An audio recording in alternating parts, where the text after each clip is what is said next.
Sherlock discussion. The enduring legacy of Basil Rathbone's Sherlock Holmes.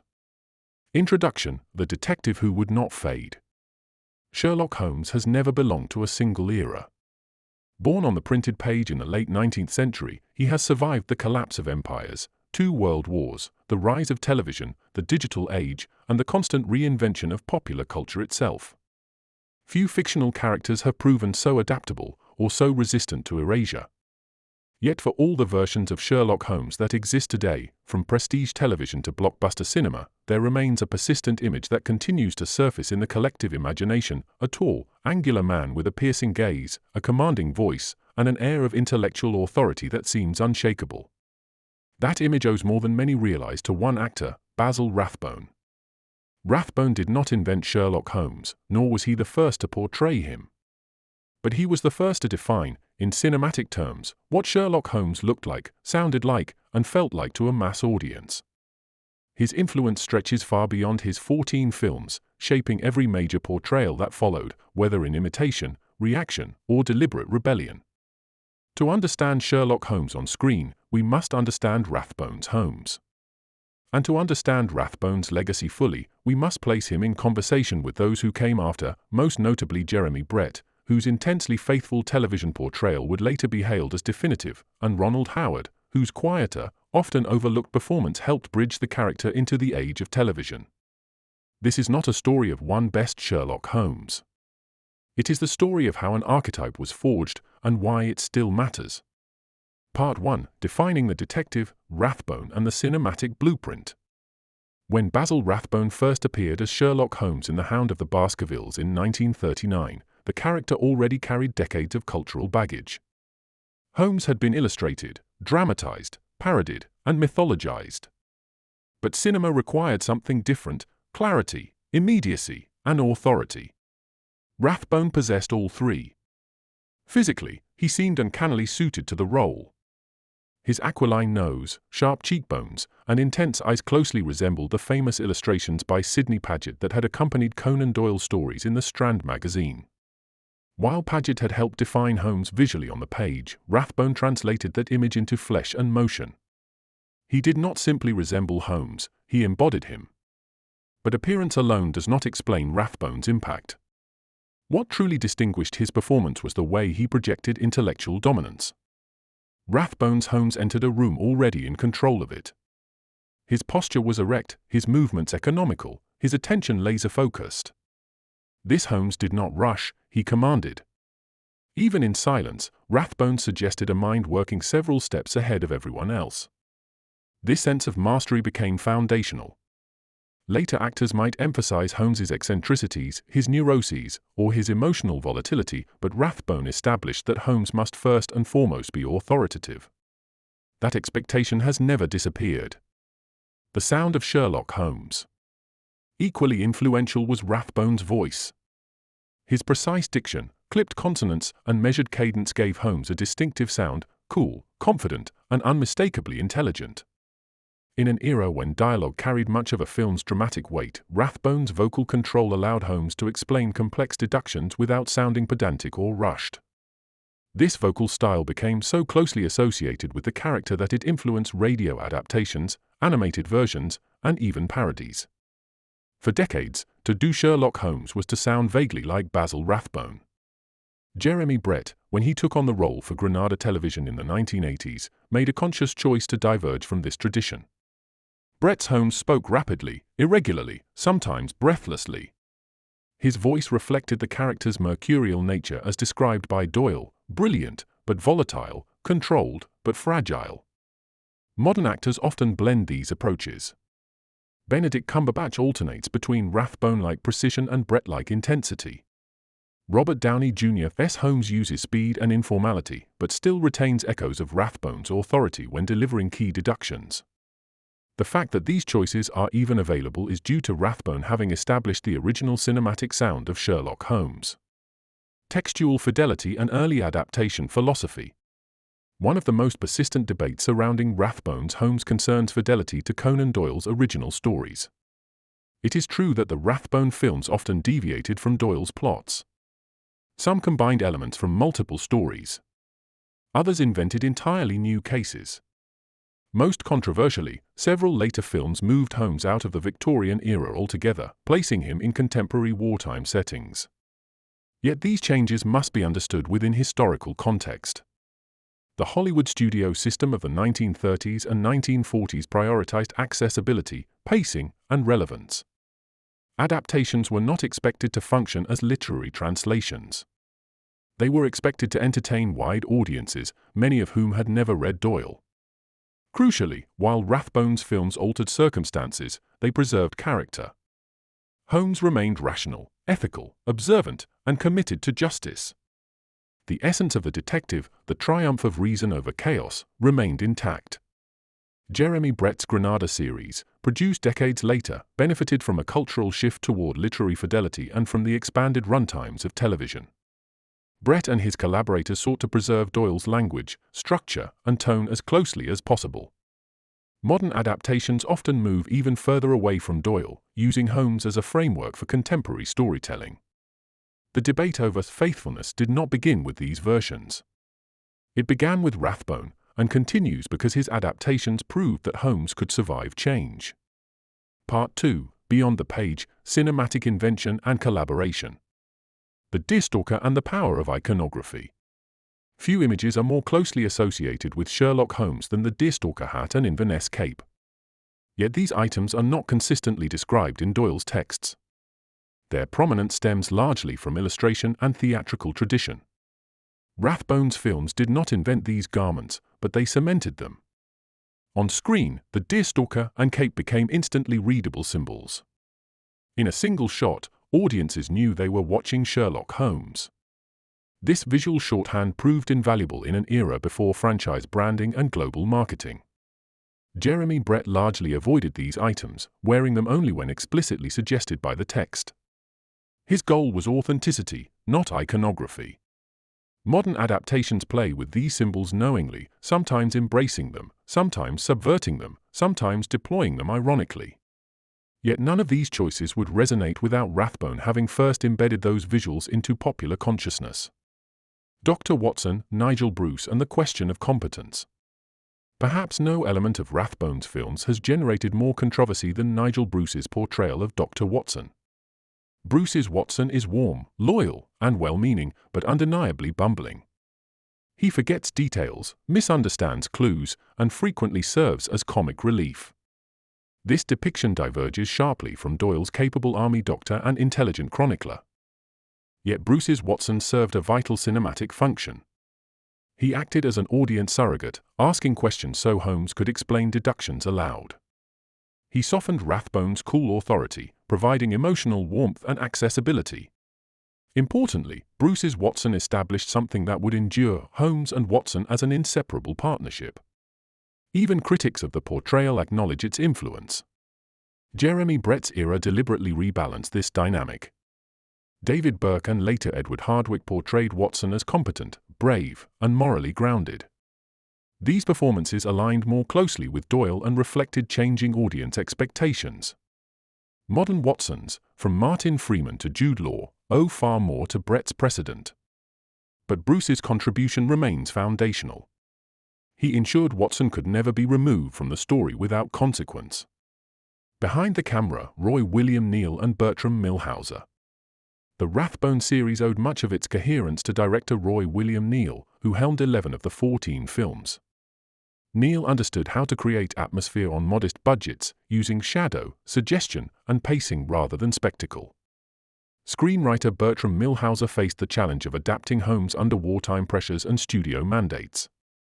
His scripts often departed from Doyle's plots, but they consistently preserved Holmes's moral clarity and rationalism. Fans of the Granada series often contrast this approach with the later production's meticulous attention to detail. Yet the debates surrounding creative liberty versus fidelity mirror modern discussions about adaptations like Sherlock and Enola Holmes. Rathbone's era did not invent these arguments, but it framed them. Wartime Holmes and cultural context. The decision to place Holmes in the 1940s, confronting Nazi agents, remains controversial. Yet during World War II, cinema served as morale-building as much as entertainment. Holmes became a symbol of rational resistance, intelligence triumphing over tyranny. The core of the character remained intact, even as the setting shifted. Jeremy Brett's Holmes, produced in a more stable era, had the luxury of historical purity. Modern adaptations reflect contemporary anxieties, from surveillance to global instability. Rathbone's wartime Holmes was not a corruption of Doyle, but an adaptation shaped by necessity. Atmosphere, sets, and the power of restraint. Early Rathbone films embraced Gothic atmosphere, fog, shadows, and expressionistic lighting. Later entries adopted a more grounded realism. Some argue this diluted the Doylean feel, while others note that Doyle's own stories were often procedural rather than Gothic. The Granada series raised standards for historical accuracy, while modern adaptations pursue stylization or spectacle. Rathbone's films occupy a crucial middle ground, stylized but restrained, atmospheric but focused. Their reliance on practical effects and understated suspense stands in contrast to modern CGI-heavy productions. Mystery, they remind us, does not require excess, only tension and imagination. Interlude, 3 Holmeses, 3 eras, Rathbone, Howard, and Brett in context. To fully grasp Basil Rathbone's place in Sherlock Holmes' history, it is useful to step back and consider the 3 early screen Holmeses who defined 3 distinct eras of the 20th century: Rathbone, Ronald Howard, and Jeremy Brett. Each emerged not simply from artistic choice, but from technological, cultural, and industrial conditions that shaped how Holmes could be portrayed. Rathbone's Holmes belongs to the age of the studio system and wartime cinema. Ronald Howard's Holmes belongs to the infancy of television. Jeremy Brett's Holmes belongs to the era of prestige literary adaptation. None can be fully understood outside those contexts. Rathbone and the authority of cinema. In the late 1930s and 1940s, cinema was still the dominant mass medium. Film actors were expected to project authority, clarity, and control, qualities Basil Rathbone possessed in abundance. His training in classical theatre and fencing, his commanding physical presence, and his disciplined vocal technique all aligned perfectly with what Hollywood required of a leading man. Rathbone's Holmes reflects this ethos. He is decisive, unflappable, and almost always several steps ahead. Even moments of danger rarely shake his composure. This was not a misunderstanding of Doyle, but an adaptation of Holmes to a medium that rewarded certainty. Audiences of the time wanted reassurance. In an era marked by economic depression and global war, Rathbone's Holmes represented the triumph of intellect over chaos. The detective's confidence was not merely democratization, it was ideological. When Sherlock Holmes became to television in the early 1950s, the medium demanded something different. Television was intimate. It entered the home. Performances that felt commanding on a cinema screen could feel overbearing in a living room. Ronald Howard's Holmes, appearing in the 1954-55 series Sherlock Holmes, reflects this shift. Howard's Holmes is lighter, more relaxed, and more conversational than Rathbone's. He smiles more.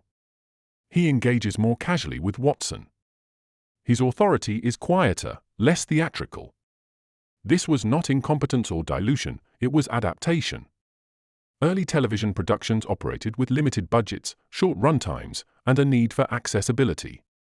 Howard's Holmes was designed to be approachable. He was a detective viewers could spend time with weekly, rather than an icon glimpsed occasionally in a darkened cinema. While Howard's series is rarely cited as definitive, it played a crucial transitional role. It demonstrated that Holmes could survive outside the grand gestures of cinema and function within the rhythms of episodic storytelling. In doing so, it quietly expanded the character's possibilities. Jeremy Brett and the rise of textual fidelity. By the time Jeremy Brett took on the role in the 1980s, cultural attitudes toward adaptation had shifted dramatically. Audiences were increasingly interested in faithfulness, psychological realism, and literary authenticity. The Granada television series emerged in an era that valued careful period recreation and respect for source material. Brett embraced this mandate fully. His Holmes is brilliant but brittle. He is physically restless, emotionally volatile, and occasionally abrasive. Brett foregrounded aspects of the character that earlier portrayals had softened or ignored: Holmes's nervous energy, his depressive episodes, his dependence on stimulation. This was not revisionism. It was recovery. Brett famously immersed himself in Doyle's texts, often advocating for the retention of original dialogue and narrative structure. His performance revealed a Holmes who was not always comfortable, not always admirable, but always compelling. In this sense, Brett's Holmes can be seen as both a continuation of and a response to Rathbone's legacy. Where Rathbone emphasized control, Brett emphasized cost. Where Rathbone projected certainty, Brett exposed vulnerability. Both approaches are rooted in Doyle. They simply prioritize different facets. The myth versus the man. One of the unintended consequences of Rathbone's success was the gradual mythologizing of Sherlock Holmes. Over time, the Rathbone image, sharp-featured, aloof, impeccably confident, became the default Holmes in popular culture. This simplified version proved ideal for parody and homage, but it risked flattening the character. Holmes became, in some depictions, less a man and more a symbol, pure intellect, detached from emotion. Jeremy Brett's work challenged this myth by reintroducing the human cost of genius. His Holmes is not merely clever, he is often exhausted by cleverness. His triumphs are real, but so are his collapses. Modern adaptations continue to wrestle with this tension. Is Holmes a superhuman intellect, or a deeply flawed individual who happens to be brilliant? The fact that this question remains open is itself a testament to Rathbone's influence. He made Holmes iconic enough to survive interrogation. Influence without imitation. It is worth noting that later actors have rarely attempted to imitate Rathbone directly. Instead, they respond to him structurally. Benedict Cumberbatch adopts Rathbone's physical authority while infusing Brett-like volatility. Robert Downey Jr. emphasizes kinetic intelligence but retains Rathbone's aristocratic bearing. Henry Cavill softens the persona entirely, presenting a Holmes aware of his own legend.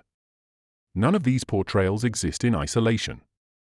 All are shaped by the gravitational pull of Rathbone's archetype, even when consciously resisting it. Why this lineage matters. Understanding the lineage from Rathbone to Howard to Brett is not an exercise in ranking performances. It is an exercise in understanding how Sherlock Holmes functions as a cultural constant. Each era finds the Holmes it needs. Rathbone gave audiences certainty. Howard gave them familiarity. Brett gave them depth. Together, they ensured the character's survival across radically different media landscapes. Returning to Rathbone. When we return to Basil Rathbone after considering these later portrayals, his achievement becomes clearer, not smaller. He did not attempt to encompass every aspect of Holmes. He defined the foundation. Without that foundation, without a Holmes who looked right, sounded right, and commanded belief, there would have been nothing for later actors to refine, challenge, or reinterpret. Rathbone's Holmes endures not because he was complete, but because he was essential. Part 3: Resonance, Reckoning, and Legacy. Every actor who has played Sherlock Holmes since Basil Rathbone has done so in dialogue with his legacy. Jeremy Brett openly acknowledged Rathbone's influence while deliberately resisting imitation. His Holmes was brilliant but fragile, obsessive and human. Brett's portrayal is often seen as a corrective, restoring depth where popular image had simplified. Ronald Howard, starring in the 1954-55 television series, offered a lighter, more approachable Holmes suited to early television. His portrayal is often overlooked, but it demonstrated that Holmes could adapt to new media without losing credibility. Together, these performances expanded the range of what Sherlock Holmes could be. Pop culture, parody, and preservation. Rathbone's Holmes became so iconic that parody was inevitable. His clipped speech and aristocratic bearing became shorthand for genius detective. This popular image sometimes overshadowed Doyle's complexity, a tension Jeremy Brett actively addressed. Modern adaptations engage with this legacy knowingly, often commenting on Holmes as a cultural myth. None of this would be possible without Rathbone's definitive imprint. Why Rathbone still endures. New audiences continue to discover Rathbone's films not merely as historical artifacts, but as compelling storytelling. Their clarity, moral certainty, and measured pacing offer an alternative to contemporary excess. For many viewers, Rathbone serves as an entry point, a foundation upon which deeper or more experimental interpretations can be explored. Modern Holmes, reinvention without erasure. By the early 21st century, Sherlock Holmes had become more than a literary character or even a cinematic icon. He had become a flexible narrative framework, capable of absorbing contemporary concerns while retaining a recognizable core. Modern adaptations reflect this transformation, not by abandoning Basil Rathbone's legacy, but by selectively reshaping it. The BBC's Sherlock, starring Benedict Cumberbatch, represents perhaps the most radical temporal shift. By relocating Holmes to contemporary London, the series foregrounds technology, surveillance, and information overload. Yet beneath its modern trappings, the character retains unmistakable echoes of Rathbone's authority. Cumberbatch's Holmes is tall, angular, and commanding, his presence dominating rooms in much the same way Rathbone's once did. At the same time, the series openly embraces psychological volatility, drawing heavily from Jeremy Brett's emotionally exposed interpretation. The result is a Holmes who feels simultaneously classical and modern, rooted in tradition, but restless within it. Guy Ritchie's film adaptations, starring Robert Downey Jr., take a different approach. These films emphasize physicality, speed, and improvisation, presenting Holmes as a kinetic thinker whose mind and body operate in tandem. While this interpretation departs significantly from Rathbone's composed stillness, it nonetheless preserves a key element of his legacy, Holmes as the undisputed intellectual center of the narrative. Even amid action and spectacle, Downey's Holmes remains defined by cognitive dominance rather than brute force. More recently, Enola Holmes offers a reflective counterpoint.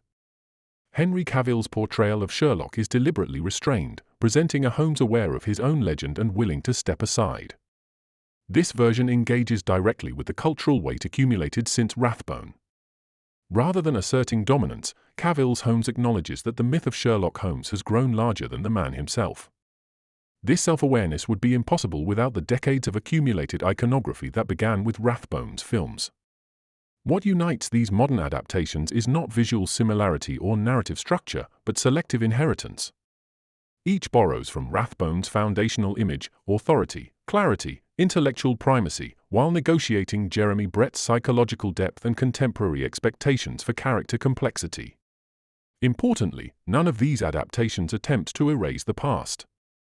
Instead, they treat Sherlock Holmes as a palimpsest, layering new interpretations atop old ones. Rathbone's Holmes remains visible beneath the surface, informing audience expectations even when consciously subverted. In this way, modern adaptations do not replace Basil Rathbone's Sherlock Holmes. They confirm his lasting relevance, demonstrating that no matter how far Holmes travels in time, tone, or genre, he continues to orbit the cinematic center first defined in the shadowed streets of Rathbone's London. In closing, a legacy indelible. Basil Rathbone did not claim to be the definitive Sherlock Holmes. But he made it possible for the character to endure on screen. He forged the look. He shaped the sound. He established the expectation that intellect alone could command attention. Jeremy Brett deepened the character. Ronald Howard broadened him. Modern actors reinterpret him. Yet all of them walk a path first cleared by Rathbone. In the ongoing conversation about Sherlock Holmes, about fidelity, reinvention, and legacy, Basil Rathbone remains the benchmark. Not because he was the only Holmes worth remembering, but because he ensured the detective would never be forgotten. END